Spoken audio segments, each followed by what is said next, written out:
ada kisah nyata. Setelah saudara ini 20 menit, contohnya 20 menit. Ada kisah nyata. Jadi di Mesir, Pak, bukan Indonesia, tapi kisah ini sangat nyata dan ada orangnya. Ada seorang anak yang dilahirkan itu dalam keadaan buta. Ya, dari sejak kecil buta dua-duanya.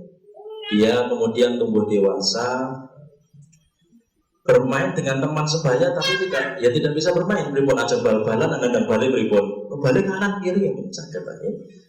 Jadi sempat dia itu ya gimana gitu, ada protes dalam hatinya itu pada saat diwawancara itu.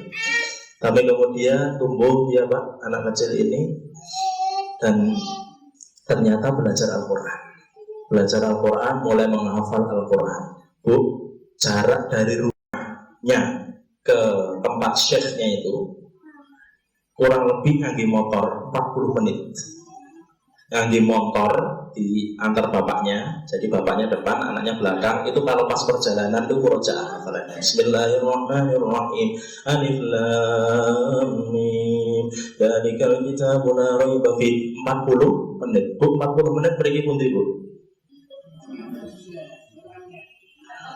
Kartosuro. Nek ngetan niku Parang Pandah. Mereka Kartosuro. Oh, tergantung macet banyak. Jenengan enten iki tindak ngring-ngring 40 menit. Enten Mas lewat Juruk. Nyebrang itu 40 menit. Itu jaraknya cukup jauh. Nggih. Dan dia cerita dalam keadaan buta loh. Kalau berangkat ke gurunya, baru setoran ini, harusnya setorannya 2 halaman misalnya. Baru setoran 2-3 ayat, salah. 3 ayat salah. Dan salah, ulang. Kan langsung ulangi dulu hafalannya, besok kesini lagi. Masya Allah, dia cerita Bu, sampai kadang itu saya nangis 40 menit enggak sedikit ini. Ulang balik Pak, salah 1 ayat balik. Ya Allah, gitu. Kata jenengan, Bu, salah ha. Tapi di pen konten apa konten? Oke. Bu, ulang, enggak ternyata pripun. Wah, wanyal kita nang markas siji ya, terus ora makat neh aku ngono. Gitu. Ya Allah. Itu satu kesalahan, Bu. 1 ayat salah, balik. Itu kalau syekhnya di sana, Bu, tegasnya ngoten niku, Bu. Kulo nggih nate soal ngraoske. Ya tadi tidak Masya Allah. Saya harus jalan. Subuh itu biasanya ngajinya pada subuh itu dari asrama saya waktu itu. Jalan kaki ya, kurang lebih 20 menit sampai setengah jam. Di jalan itu banyak anjing biasanya. Gue makan tuh cegoking, nggak harus lewat sana lewat sini, gelap gulita. Sampai sana, sampai tempat masjidnya Syekh itu. Pada subuh, besok enten, boten enten, setengah jam boten dan begitu. Terus begitu ternyata betul Syekhnya. Baru baca 2-3 ayat, salah. Ya Indonesia, pulang ya. Yo, dia sekarang ini nyampe gitu ya. Salah kan balik mulai. Ternyata ini biasa hal seperti itu, Bu. Okay? Karena apa? Itu pendidikan. Bahwa ini Quran. Yang Allah pilih untuk pelajarinya, bukan sembarang orang. Ini Quran, harus diperjuangkan. Kembali ke kisah anak Mesir tadi, Pak. Jadi seperti itu sampai kemudian hafal 30 juz. Masya Allah.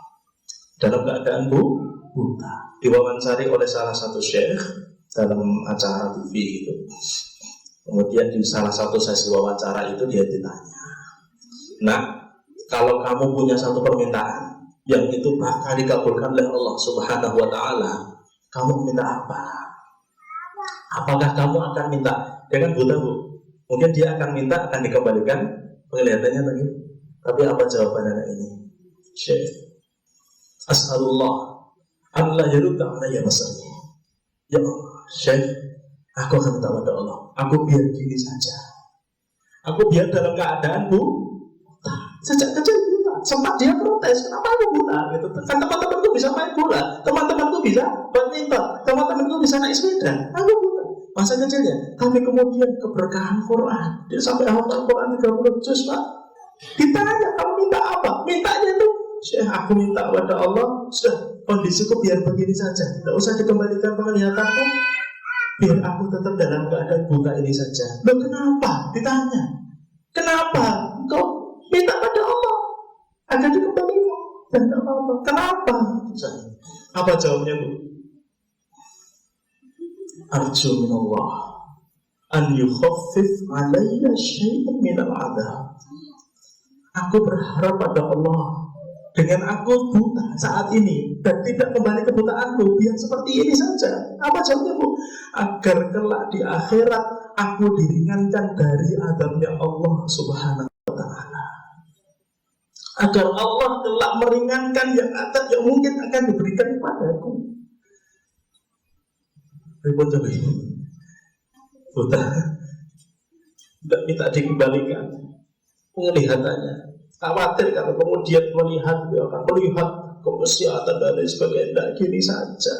Agar kalau aku menghadap Allah Subhanahu wa ta'ala, aku tidak dihadap oleh Allah Subhanahu wa ta'ala. Itu nyata, orangnya ada. InsyaAllah. Ini kalau ada CD tadi mau saya tampilkan, ada wawancaranya itu di YouTube itu.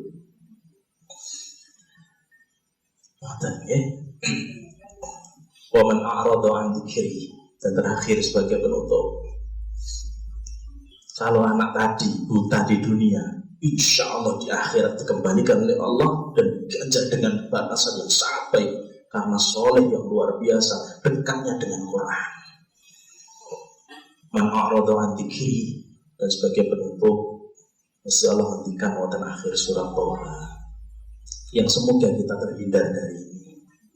Man a'rada an dzikri. Barang siapa yang berpaling dari peringatanku, kata Allah, berpaling dari Quran, nggak peduli agama ini, nggak peduli sholat, nggak peduli ibadah, fa inna lahu ma'isyatan dhanka. Gusti Allah hentikan dengan ini, Bu.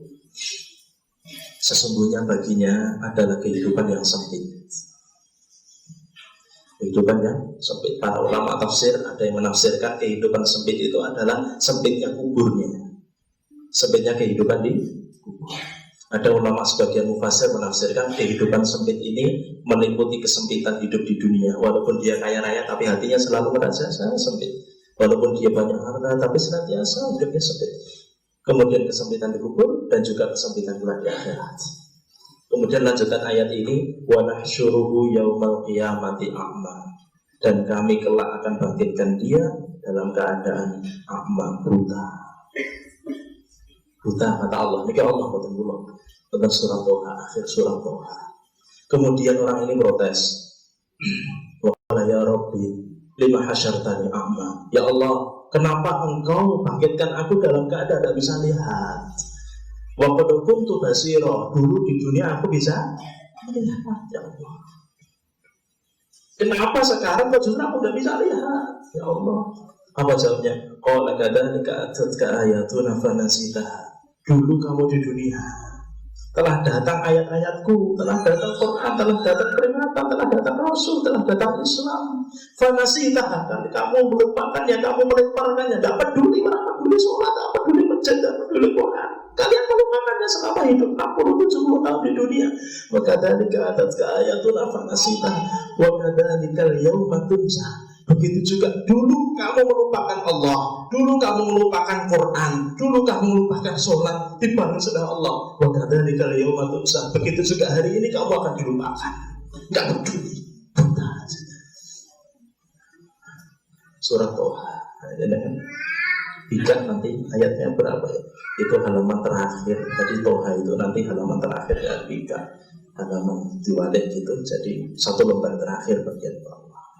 Mungkin kita terhindar darinya, ya? Dan kita dibangkitkan oleh Allah Subhanahu wa ta'ala kelak dalam keadaan bahagia, diberikan catatan amalan dari tangan kanannya. Fa amma man utiya kitabahu biyamini, diberikan catatan amal dari tangan kanan. Fasawfa yuhasabu hisaban yasira, hisabnya akan dimudahkan oleh Allah Subhanahu wa ta'ala. Oh, ahli Quran, masyaallah. Oh, dengan kalau benas dengan markas, masyaallah. Tuki pun ibu, tuki goreng, tuki tajam, fasawfa yuhasabu hisaban yasira. Itu kita harapkan. Hisabnya akan dimudahkan oleh Allah Subhanahu wa ta'ala. Terus rasa kesuwen. Itu janji Allah Subhanahu wa taala. Wa yanqalibu ila ahlihi masrura, dan kemudian akan dikembalikan kepada keluarganya dalam keadaan bahagia.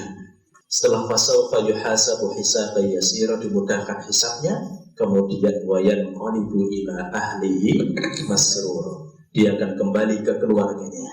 Keluarga itu kan keluarga yang di sini dimaksud ulama tafsir termasuk Imam Ibnu Katsir menafsirkan ayat ini adalah dia akan kembali ke keluarga dekatnya, sama-sama beriman, sama-sama soleh, dengan ayah ibunya, dengan suami istrinya, dengan anak-anaknya. Dan tafsiran yang kedua, keluarganya dari kalangan orang beriman dikembalikan meneh, masya Allah, kembali lagi ke melempak melih masruro, dalam keadaan bahagia, masya Allah, alhamdulillah. Dan teman-teman nanti kembali lagi, ketemu lagi dengan peserta tahsin, masya Allah, ya. Ya, mungkin-mungkin kita semuanya diberikan keistiqomahan, ya, standar kita, standar para kaum menikah keluarganya diberikan keistiqomahan ngaji Al-Quran sampai akhir hayat kita. Mungkin-mungkin kita semuanya kelak direzekikan oleh Allah husnul khotimah.